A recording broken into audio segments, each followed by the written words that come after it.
Hi hello அன்பு மக்களே, இது வான்மதியின் ஆடியோ நாவல்.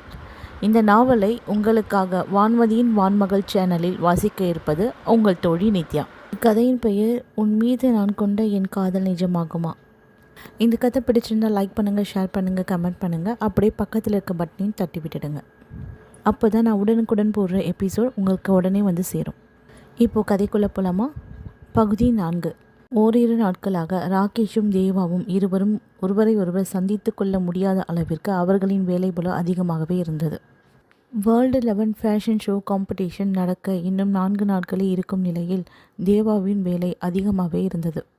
அதேபோல் அங்கு ராகேஷின் அலுவலகத்திலோ வேலைகள் அதிகமாக இருக்க அவை யாவும் விரைவில் முடித்தவன் இன்று எப்படியாவது தேவாவை சந்தித்து விட வேண்டும் என்று மிக விரைவிலே வீட்டுக்கு வந்து சேர்ந்து விட்டான்.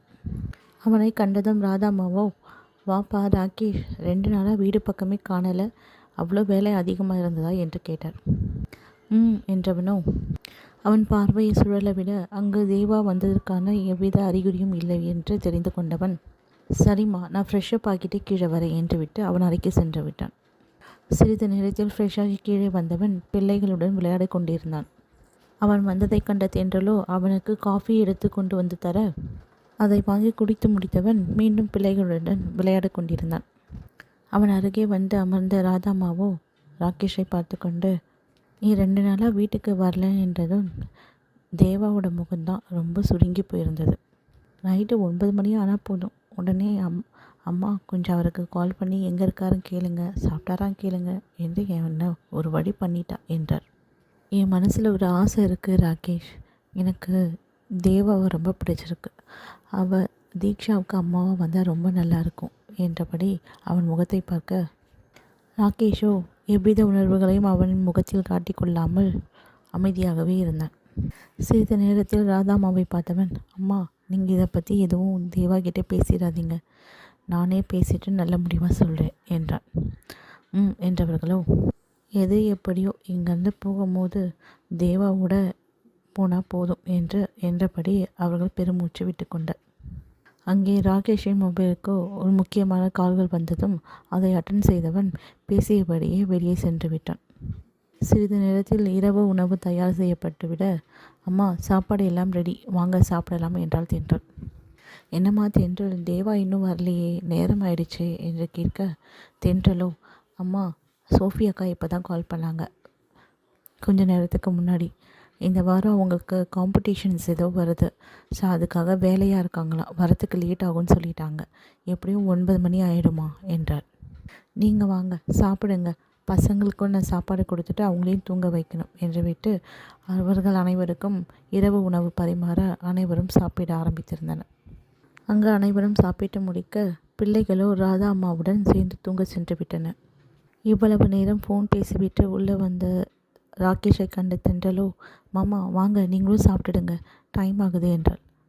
அங்கே நேரத்தை பார்த்தவன், இன்னும் தேவா இன்னும் வரலையே என்றான்.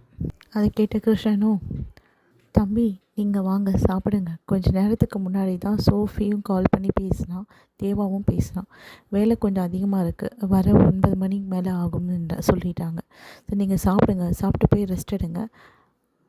அதை கேட்டதும் என்றபடி தலையாட்டியவன் வந்து சிறிது சாப்பிட்டவன் அவன் அறைக்கு சென்று விட்டான். கிருஷ்ணனோ சாப்பிட்டு முடித்தவர் மாத்திரை போட்டுக்கொண்டு ஹாலில் அமர்ந்தபடி டிவி பார்த்து கொண்டிருந்தார். அவன் அறைக்கு சென்ற ராகேஷோ லேப்டாப்பில் அவன் வேலையை பார்த்து கொண்டிருக்க நேரம் அப்படியே கடந்து கொண்டு சென்றது. 10 மணி 11 மணி ஆகியும் இன்னும் தேவா வீட்டுக்கு வராமல் இருப்பதால் கிருஷ்ணன் அவர்கள் அவளுக்கு ஃபோன் செய்தபடி ஹாலில் நடந்து கொண்டிருந்தார். ராகேஷ் தன் அறையில் வேலையை முடித்தவன் லேப்டாப்பை மூடி வைத்துவிட்டு தன் அறையை திறந்து கொண்டு வெளியே வந்தவன் தேவாவின் அறையை பார்க்க அங்கு அவள் வந்ததுக்கான ஒரு அறிகுறியும் இல்லை என்றதும் கீழே பார்த்தார். கிருஷ்ணன் அவர்கள் ஃபோனை காதில் வைத்தபடி அங்கும் இங்கும் நடந்து கொண்டிருக்க அதை கண்ட ராகேஷோ மிக விரைவில் கீழே இறங்கினான். என்ன அங்கிள் ஆச்சு, என்ன ஒரே டென்ஷனாக இருக்க மாதிரி இருக்கு என்றான். நேரம் 11 மணி ஆயிடுச்சு, இன்னும் யாருமே வீடு வந்து சேரல, சோஃபி வரல, கௌதம் வரல, தேவா வரல, ஃபோன் போனாலும் எடுக்க முடியல, அதான் என்னாச்சுன்னு தெரியல என்று பதட்டத்துடன் அவனிடம் கூற அதை கேட்ட ராகேஷ் உடனே கர்ணனுக்கு அழைத்திருந்தான். அவன் ஃபோன் காலை கண்ட கர்ணன் உடனே அட்டன் செய்து, சொல்லுங்கள் சார் என்றான். அவர்கள் யாரும் வீடு வராததை அவனிடம் கூறியவன், என்னென்று பாருங்க, இன்னும் கொஞ்ச நேரத்தில் எனக்கு எல்லா டீட்டெயில்ஸும் வேணும் என்றான். ஓகே பாஸ் என்றபடி ஃபோனை கட் செய்தவன் ஒரு 10 நிமிடத்தில் மீண்டும் ராகேஷுக்கு அழைத்த கர்ணன், பாஸ் மேடமை யாரோ கடத்திட்டாங்க. அவங்க கூட போன பாடி கார்ட்ஸ் எல்லாருமே அடித்து போட்டுட்டு மேடம் கடத்திட்டு இருக்காங்க. கௌதம் எங்கே போனான்னு தெரியல. சோஃபிக்கும் நல்லா அடிபட்டிருக்கு. இப்போது போலீஸும் சம்பவம் நடந்த இடத்துக்கு ரீச் ஆகிட்டாங்க பாஸ். இப்போ டிவி போட்டு பாருங்கள், நியூஸில் ஃப்ளாஷ் நியூஸும் அதான் போயிட்டுருக்கு என்றான். உடனே டிவியை ஆன் செய்தவன் அதில் தொழில் பிரமுகரான தேவஸ்ரீ அவர்களை தொழிலின் விரோதத்தின் காரணமாக அவர்களின் பாதுகாப்பு படையினரை அடித்துவிட்டு அவர்களை கடத்தி சென்று இருக்கின்றனர்.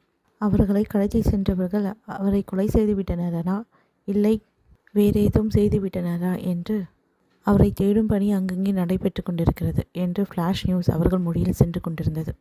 அதை பார்த்ததும் கிருஷ்ணன் அவர்கள் நெஞ்சில் கை வைத்து அமர்ந்து கொள்ள, உடனே ராகேஷோ தென்றல் தென்றல் என்று குரலிட்டு அவளை அழைத்து தென்றலோ விறுவிறு என்று ஓடி வந்தார்.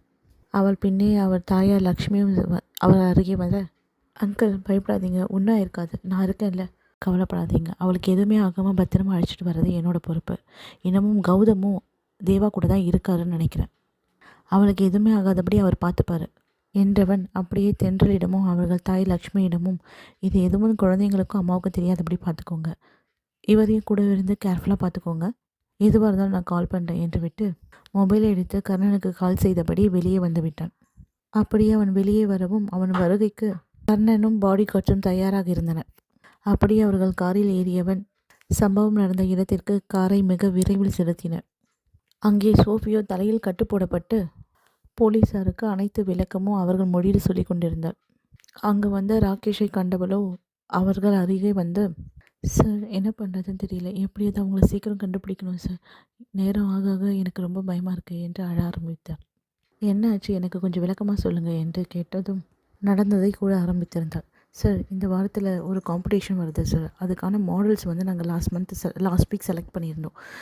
அதில் 2 மாடலை அவங்க கடத்தி வச்சதாகவும் அவங்கள விடுதலை பண்ணணும்னா பணம் வேணும்னு சொல்லி கேட்டு மிரட்டிகிட்டு இருந்தாங்க சார். ஸோ அவங்கள எப்படியா காப்பாற்றணும்னு சொல்லிட்டு கௌதமும் தேவாவும் நம்ம ஆட்களும் இங்கே வந்தாங்க.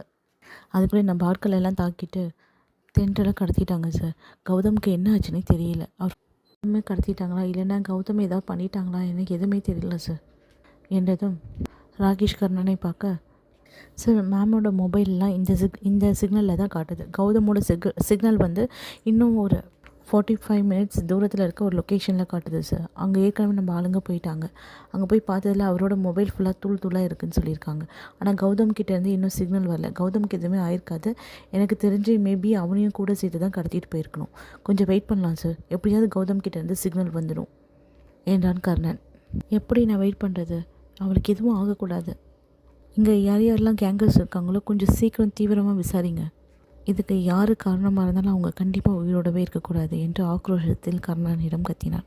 அது கேட்டதோ கர்ணனோ ஓகே பாஸ், கொஞ்ச நேரத்தில் நான் விசாரிச்சுட்டு உங்களுக்கு சொல்கிறேன் பாஸ் என்று விட்டு யாருக்கோ கால் செய்தபடி சென்று விட ராகேஷுக்கோ நெஞ்செல்லாம் படபடவென்று அடித்து கொண்டது. அவன் மனதுக்குள்ளோ எங்கடி போன, எங்கே இருக்க, எங்கே இருந்தாலும் என்கிட்ட வந்துடு என்று மனசார மானசீகமாக வேண்டிக் கொண்டான். உண்மையும் கூட கடத்திட்டாங்களா இல்லை என்னாச்சுன்னு தெரியல சார். கௌதம் மட்டும் நம்மளுக்கு சிக்னல் கொடுத்துட்டா உடனே நம்ம இருக்கிற இடத்த கண்டுபிடிச்சு காப்பாற்றிடலாம் என்றான். ராகேஷோ கர்ணனை பார்த்து, கர்ணா இதுக்கு யார் காரணமாக இருப்பாங்க, கொஞ்சம் செக் பண்ணுங்க என்றான். ஓகே பாஸ் என்றபடி சென்று விட அங்கு ராகேஷோ தன் மனதுக்குள், எங்கடி இருக்க, எங்கே இருக்க, எப்படியாவது என்கிட்ட வந்துடு, இனி உன்னை எதுவும் ஆகாதபடி நான் பார்த்துக்கிறேன் என்று மனதுக்குள் நினைத்து கொண்டான். சிறிது நேரத்தில் மீண்டும் ராகேஷிடம் வந்த கர்ணனும், சார் பாஸ், மேமை ஒரு முறை சாகடிக்க ட்ரை பண்ணியிருக்காங்க, 2 முறை கடத்த ட்ரை பண்ணியிருக்காங்க சார். இவங்களை பற்றியான தகவல் எல்லாமே பிளாக் ஈகிள் குரூப்புக்கு யாரோ கொடுத்துருக்காங்க. இன்னும் 2 ஹவர்ஸில் நம்ம காப்பாற்றலைன்னா அவங்க அந்த பிளாக் ஈகிள் ஏலம் விட்டுடுவாங்க சார். அதுக்கப்புறம் அவங்க எந்த கண்ட்ரியில் எங்கே இருக்காங்கன்னு கண்டுபிடிக்கிறது ரொம்ப கஷ்டம் என்றான். இப்போவே டைம் 1 ஆக போகுது சார், இன்னும் 3 o'clock கண்டுபிடிச்சிடணும் என்றான்.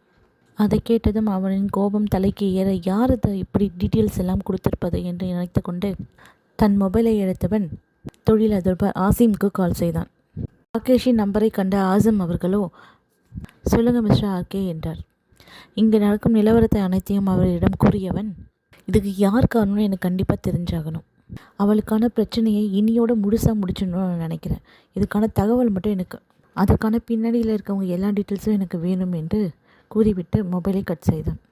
நேரம் சென்று கொண்டே இருப்பதை பார்த்த சோஃபிக்கோ பதற்றம் அங்கு அதிகமாகியது. ராகேஷிடம் அதை பற்றி கேட்க வாயை திறக்க, அதே நேரத்தில் பாஸ் பாஸ் என்றபடி கர்ணன் ஓடி வந்தான். பாஸ், கௌதம் லைனில் இருக்கார் என்று மொபைலை அவனிடம் நீட்ட, அதை ஸ்பீக்கரை ஆன் செய்த ராகேஷோ, சொல்லுங்க கௌதம், இப்போ எங்கே இருக்கீங்க? தேவா உங்களோட இருக்காளா என்று கேட்டதும் அவன் இருக்கும் இடத்தை கூறியவன், தேவா இப்போ மழக்கத்தில் இருக்கா. அவனுங்க கிட்டே இருந்து தேவாவை காப்பாற்றியாச்சு. ஆனால் இப்போ என்னால் வெளியே வர முடியல. அவனுங்களோட ஆள் சுற்றி தேடிட்டு இருக்காங்க. இப்போ நாங்கள் வெளியே வந்தோமா கண்டிப்பாக 2 பேருமே மாட்டிப்போம். சீக்கிரம் வாங்க என்று ஃபோனை கட் செய்து விட்டான். பத்திரமாக வீட்டுக்கு அனுப்பி வைத்தவர்கள் அவன் கூறிய இடத்திற்கு காரை செலுத்தினர். கௌதம் கூறிய இடமோ இங்கிருந்து அவர்கள் செல்வதற்கு 2.5 மணி நேரம் ஆகும். பாஸ் என்றபடி கூற கார் இன்னும் மின்னல் வேகத்தில் செலுத்தினான். 1.5 மணி நேரத்திலே அவன் கூறிய இடத்திற்கு வந்து சேர்ந்து விட்டனர். அவர்கள் வருவதற்கு முன்னமே போலீஸுக்கு தகவல் தெரிவிக்கப்பட்டு அவர்களும் அங்கு வந்து சேர்ந்தனர். போலீஸார் அனைவரும் அங்கு வந்திருப்பதை தெரிந்தவர்களோ அவர்களின் ஆட்கள் அங்கங்கு நின்று கொண்டு போலீஸாரை தாக்க ஆரம்பித்திருந்தனர். போலீஸ்காரர்களும் பிளாக்கிகளும் துப்பாக்கியால் ஒருவரை ஒருவர் மாற்றி சுற்றி கொண்டிருக்க, அவர்கள் வந்துவிட்டதை உணர்ந்த கௌதமோ ஒரு வீட்டின் பெட் ஹவுஸில் இருந்து தேவாவை தூக்கி தன் சோல்டரில் போட்டபடி ராகேஷ் மற்றும் கர்ணன் இருக்கும் காரை பார்த்தபடி ஓடி வந்து கொண்டிருக்க, அவர்களை பார்த்தபடி பிளாக்கிகள் சுட ஆரம்பித்திருந்தன. அதில் ஒரு குண்டு கௌதமின் வயிற்றிலும் ஒரு குண்டு அவனது காலிலும் பட்டுவிட, ஆ என்றபடி கீழே விழ போன கௌதமை நோக்கி ராகேஷும் கர்ணனும் ஓடி வந்தனர். ராகேஷோ தேவாவை தூக்கி கொள்ள, கர்ணனோ கௌதமை தூக்கி கொண்டு எதிரிகள் சுடும் திசையை நோக்கி சுட்டுக்கொண்டே அவர்கள் இருக்கும் காரை நோக்கி வரவும், கார் சரியாக கிளம்பி அவர்கள் அருகே வரவும், அதில் ஏறிக்கொண்டவர்களோ சட்டென்று புயல் என்று கிளப்பி கொண்டு ஹாஸ்பிட்டலை நோக்கி சென்றனர். காரில் ஏறியதும் கௌதம் மயங்கி சரிந்துவிட, காரில் ஏறிய ராகேஷோ தேவாவை பார்த்து தேவா தேவா என்று கன்னத்தில் தட்ட, அப்பொழுதுதான் அவன் பார்த்தான் அவளின் சோல்டரில் ஒரு குண்டு பாய்ந்திருப்பதை. அதிலிருந்து ரத்தம் வழிந்து கொண்டிருப்பதை பார்த்தவனோ, தேவா என்னாச்சுடி, என்னாச்சு, எழுந்துரு என்று தட்டி கொண்டே அவளை இறுக கட்டி அணைத்தவன், உனக்கு ஒன்றாகாது, உனக்கு ஒன்றும் ஆக விடமாட்டேன் என்று கத்தினான். சற்று நேரத்திலே அருகில் இருக்கும் பெரிய ஹாஸ்பிட்டலுக்கு வந்து அடைந்தனர். அவர்களுக்கான உயர் சிகிச்சை அளிக்கப்பட்டது. உடலில் இருந்து குண்டுகள் நீக்கப்பட்டு ஆப்ரேஷன் செய்யப்பட்டிருந்தது. ஆப்ரேஷன் முடிந்த டாக்டரோ வெளியே வர, அவர்கள் அருகே ராகேஷ் வந்ததும், இனி பயம் வேணாம், உங்கள் பாடியில் இருந்த பிளட்ஸ் எடுத்தாச்சு, அவங்களுக்கு நல்ல ட்ரக்ஸ் கொடுத்துருக்காங்க, அதுக்கான ட்ரீட்மெண்ட் போயிட்டுருக்கு, அவங்க முடிக்கிறதுக்கு எப்படியும் ஒரு 4 or 5 ஹவர்ஸ்க்கு மேலே ஆகும். டாக்டர் கௌதம் என்றிட, அவருக்கும் பிளட்ஸ் இல்லாமல் எடுத்தாச்சு, ட்ரீட்மெண்ட் நல்லபடியாக முடிஞ்சிடுச்சு, கொஞ்சம் மயக்கத்தில் இருக்கார், ரெஸ்ட் எடுக்கட்டும், அவங்க எழுந்ததும் பார்த்துட்டு சொல்கிறேன் என்றார். சரி என்றவனும் வீட்டிற்கு கால் செய்து அனைத்தையும் கூறிவிட்டு ஃபோனை கட் செய்தான். சிறிது நேரத்தில் கிருஷ்ணனும் தேவாவும் சோஃபியும் அங்கு வந்தனர். வந்தவர்களோ இருவரையும் பார்த்துவிட்டு வெளியே வர, கிருஷ்ணன் அவர்களோ ராகேஷின் கையை பிடித்து கொண்டு, ரொம்ப நன்றி தம்பி, இதை நான் எப்பவும் வாழ்நாள் முழுக்க மறக்க மாட்டேன். செல்லமாக வளர்த்த பொண்ணு, ஒரு தூசு கூட படாமல் அவளை பார்த்துக்கிட்டு இருந்தேன். அவங்க அம்மா இறந்ததுலேருந்து கஷ்டத்தை மட்டுமே பார்த்துட்ருக்கா. அவள் லைஃப் நல்லா அமையணும்னு நினச்சேன், அதுவும் இல்லாமல் போச்சு என்றபடி அவரின் கண்கள் கலங்க, அதை பார்த்து ராகேஷுக்கு மனம் என்னவோ மாதிரி இருந்தது. அங்கிள் கவலைப்படாதீங்க, அவளுக்கு இனி ஒன்றும் ஆகாது, அவளுக்கு எப்போவுமே நான் துணையாக இருப்பேன் என்றான். அதை கேட்டதும் மனதில் புன்னகைத்தவரோ அருகில் உள்ள நாற்காலியில் சென்று அமர்ந்து கொண்டார்.